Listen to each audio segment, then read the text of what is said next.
जैसे ही डिलीवरी होती है, अस्पतालों में जो रिश्तेदार हैं, जिन्हें हम आमतौर पे डॉक्टर्स अटेंडर्स करते हैं, उनका जमावड़ा लग जाता है डिलीवरी के बाद बच्चा देखने के लिए। पर वो जाने अनजाने, ना जाने कितना नुकसान कर जाते हैं उस नवजात बच्चे का।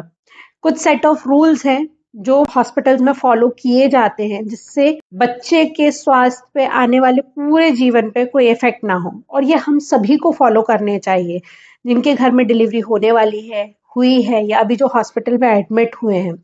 उनको ये सेट ऑफ रूल्स फॉलो करने चाहिए। पता है ये चीज कई लोगों को बुरी भी लगेगी कि हमें हॉस्पिटल में जाने से मना कर रहे हैं, नवजात बच्चे को देखने से मना कर रहे हैं। बट आप अगर ये नहीं करेंगे तो आप अपने बच्चे को खो भी सकते हैं, और हमने कई बार बच्चों की मृत्यु, नवजात बच्चों की मृत्यु होते हुए भी अपनी आंखों के सामने देखा है। तो क्या है ये रूल्स जिनसे आप अपने नवजात बच्चे को जीवन भर का स्वास्थ्य जो है वो तोहफे के रूप में दे सकते हैं? तो इसमें सबसे पहली चीज है, बच्चे को rasgulla, gulab jamun, teddy bear, puppy, जो भी आप कहना चाहें, वो समझना बंद करना पड़ेगा। यानी कि उसको पप्पियाँ, किस्सियाँ, पुच्ची लेना बंद करना पड़ेगा। इसमें होता क्या है, क्योंकि बच्चे की इम्यूनिटी बहुत कमज़ोर है, अभी-अभी वो जन्मा है, माँ के गर्भ में वो एक सुरक्षित माहौल में था, पर अब वो एनवायरनमेंट में आया है, तो इम्यूनिटी अभी डेवलप होने में वक़्त लगेगा। पर जब कोई उसे किस करता है, उसके इतने क्लोज़ कॉन्टैक्ट में आता है, तो इन्फेक्शन के चांसेस बहुत ज़्यादा बढ़ जाते हैं। हमारी आपकी बॉडी में प्रतिरोधक क्षमता है, तो हम इन इन्फेक्शन से जल्दी लड़ लेते हैं, पर बच्चों में नहीं होता। कई बार हमने देखा है बच्चों को हर्पीस जैसी जानलेवा बीमारी हो जाती है, जहाँ से बच्चे को बचा पाना बहुत मुश्किल हो जाता है। तो हर परिवार जिसमें अभी डिलीवरी होने वाली है, हो चुकी है, या फिर अभी हॉस्पिटलाइज किए हो, चाहे वो नॉर्मल डिलीवरी हो, चाहे वो सेक्शन हो, प्लीज कोई भी अगर आपके बच्चे को किस करने की कोशिश करता है, पुच्ची लेने की कोशिश करता है, तो वो नहीं करने देना है, चाहे उनको कितना ही बुरा लगे। ये बच्चे के लिए जानलेवा भी हो सकता है। प्लीज उनको साफ साफ तौर पे समझा दें। सेकंड, बहुत छोटी बात है पर बहुत मोटी बात है, कि जो भी बच्चे को उठाए वो प्लीज अपने हाथ को धो ले या प्रॉपरली सैनिटाइज कर ले। अटेंडर्स आते हैं, बच्चे को भंडारे की तरह आप भी ले लो, आप भी खिला लो, ये करते हैं, बच्चे को डिस्ट्रीब्यूट करते रहते हैं। ये तो एक तो होना नहीं चाहिए। बट अगर आप बच्चे की हेल्प के लिए और माँ की हेल्प के लिए, ब्रेस्ट फीडिंग के बाद में बच्चे को बर्प कराने के लिए भी बच्चे को अगर छू रहे हैं, तो प्लीज बच्चे को जब भी आप लें तो हाथ धोएं या उसको प्रॉपरली सैनिटाइज करें, जिससे जो आपके हाथ में इन्फेक्शन है, क्योंकि आज ही हमने किया और उसी हाथ से बच्चे को उठा लिया, तो ये इन्फेक्शन हम बच्चे को ट्रांसफर कर रहे हैं, जो कि बच्चे के लिए जानलेवा हो सकता है। फॉर लेडीज जो हॉस्पिटल में एज विजिटर या अटेंडर जा रहे हैं, प्लीज अपने नाखून कट कर लीजिए। हाथ धोने से कई बार वो नाखून का गंदगी नहीं निकल पाती है, तो हाथ तो धोना ही धोना है, पर आप अगर हॉस्पिटल जा रहे हैं और बच्चे को उठा रहे हैं तो अपने प्लीज नाखून कट कर लीजिएगा। ये बच्चे को इन्फेक्शन ट्रांसफर जो होता है उसमें बहुत बहुत रेट जो है वो कम कर देगा। Third and the most important चीज, दुनिया भर के लोग आते हैं हॉस्पिटल में बच्चे से मिलने के लिए, उसको दुआएं देने के लिए, उसे प्यार करने के लिए। बट अगर आप बीमार हैं, हल्की सर्दी खांसी जुकाम या बुखार भी है, तो प्लीज आप ना ही जाएं तो बेहतर रहेगा, क्योंकि आप जितना उस बच्चे के लिए प्यार, दुलार या आशीर्वाद के लिए जा रहे हैं, उससे 10 गुना ज्यादा आप उस बच्चे को बीमार कर सकते हैं। और हमने सिंपल सर्दी खांसी जुकाम से लेके बच्चों में ऐसे अटेंडर्स की वजह से निमोनिया होते तक देखा हुआ है। तो अगर आप बीमार हैं या लग रहा है कि आप बीमार हो सकते हैं, क्योंकि बहुत सारी बीमारियां जो होती हैं वो बिलो द लाइन होती हैं, आज ठीक थे कल बीमार हो गए, हरारत हो रही है, ये सारी चीजें, तो प्लीज अगर आप नवजात बच्चे के पास ना जाएं तो वो बेहतर रहेगा। फोर्थ इम्पॉर्टेंट चीज ये है कि हम रिस्पेक्ट नहीं करते। हम आ गए इस वक्त पे, हमारे पास में यही टाइम था, हमें आपसे मिलने का यही वक्त मिला था, और अस्पताल में तो सहानुभूति और प्यार झलक झलक के आता है, इमोशंस के बवार फूटते हैं। बट अगर आप नहीं जाएंगे तो आप वो माँ और बच्चे के लिए ज्यादा बेहतर करेंगे। उससे भी ज़्यादा अगर आप पहुँच भी गए हैं, तो इस बात का रिस्पेक्ट कीजिए कि बच्चा सो रहा है, क्योंकि बच्चे की स्लीप साइकिल अडल्ट की स्लीप साइकिल से बहुत छोटी होती है।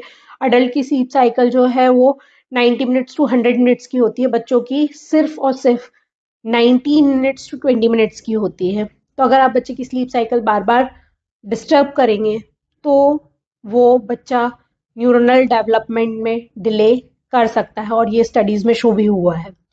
तो प्लीज़ अगर बच्चा सो रहा है और आप पहुँच गए हैं, शांति मेंटेन करें, दूर से देख लें, दुआएँ दें, प्यार दें, दुलार दें, बट बच्चे को सोते में से प्लीज़ उठा के ना देखें कि आँख खोल के कैसा लगता है, माँ पे गया है, बाप पे गया है, ये ना करें, तो ही बच्चे के लिए बेहतर है। कुछ ऐसे अटेंडर्स भी आपसे मिलने आएँगी डिलीवरी के बाद में, जो कि वार्ड में या फिर आपके रूम में जैसे ही अंदर आएँगे, पूरा रूम महक जाएगा।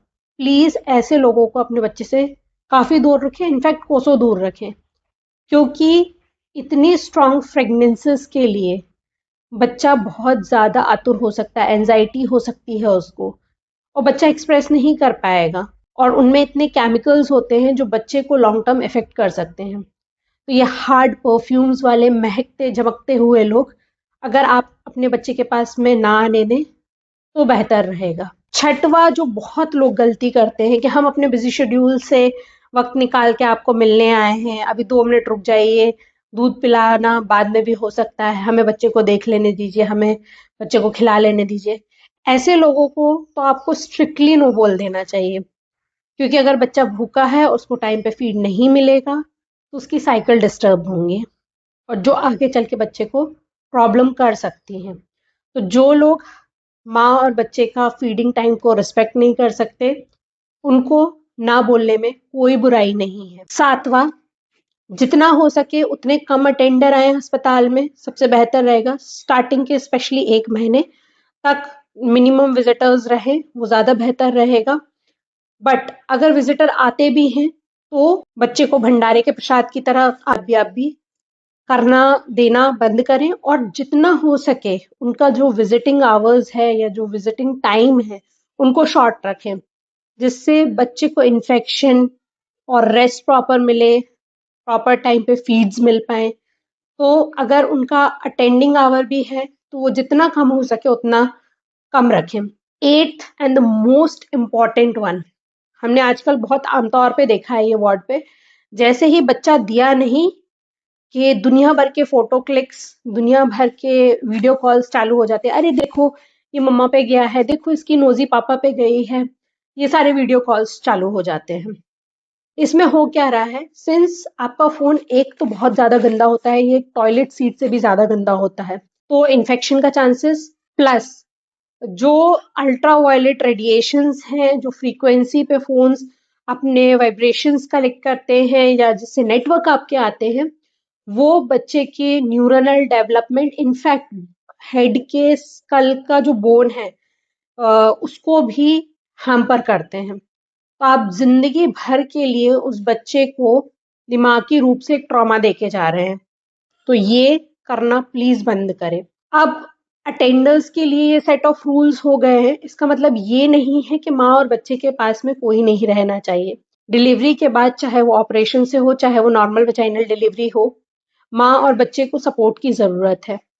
तो कहीं एक या दो लोग ऐसे हमेशा माँ और बच्चे के साथ में रहें, जो ब्रेस्ट फीडिंग में, माँ को टर्न करने में, माँ को फीड करने में, चेंज करने में, उठने में, बैठने में हेल्प कर पाए। पर इसका मतलब ये नहीं है कि अभी 2 जाएँगे, 10 मिनट बाद 2 आएँगे, 15 मिनट बाद 2 आएँगे, फिर 20 मिनट बाद 2 आएँगे। कांस्टेंट अटेंडर्स अगर रहेंगे, एक या 2 ऐसे इंसान जो माँ को और बच्चे को प्रॉपर्ली सपोर्ट कर सकें, वो उनके साथ में जितना देर हो सके उतना ज़्यादा देर रहें। स्पेशली फादर्स जो अभी बने हैं वो, सो दैट बॉन्डिंग जो है वो बच्चे, माँ और पिता में बहुत अच्छी बन पाए। प्लस एक सपोर्ट सिस्टम रहे, ना कि हम नवजात बच्चे के लिए जिंदगी भर के खतरे पैदा करें। होप ये वीडियो आपको पसंद आया होगा।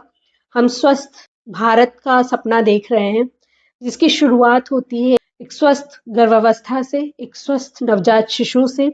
मिलते हैं अगले वीडियो में ऐसी ही जानकारी के साथ में। तब तक के लिए नमस्ते, बाय बाय, टेक केयर। स्वस्थ रहोगे तभी तो मस्त रहोगे।